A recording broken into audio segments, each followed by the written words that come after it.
कामना में दम है जे हमरा के रोकी लगे जे आई साला के हु न खोखी केकरो करना हो ऐसा है क्या? हेगे कामना में दम है जे हमरा के रोकी लगे जे आई साला के हु न खोखी कहो ही यूं प्यार से ना मिली है हमारा यार से। अच्छा। बात नहीं सुनो है खेलो है हथियार से।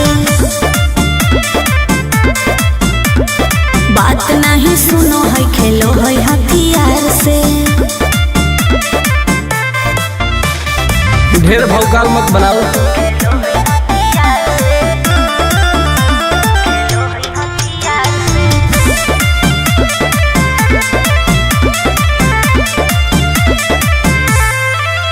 पावर हो जाई तो सीज रे अरे अलगे हई ऊ चीज रे।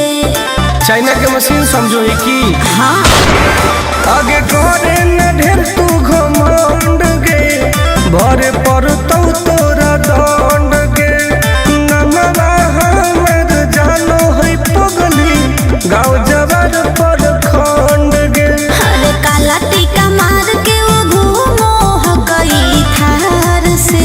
तब? बात नहीं सुनो है खेलो है हथियार से। बात नहीं सुनो है खेलो है हथियार से। डर ना होगे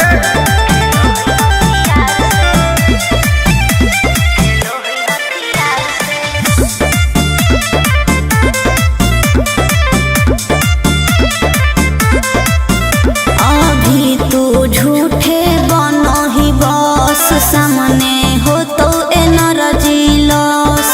रह दे अच्छा सुन बोल। आगे चलता न कोनो के जोर गे सगर हके हमरे सोर गे टुन टुन आनंद पराकाश के चलती चलो है चारों ओर गे दिमागो कर तेज चलो है तलवार से। हाँ। बात नहीं सुनो है खेलो है हथियार से। बात नहीं सुनो है खेलो है हथियार से। चल जो जैसे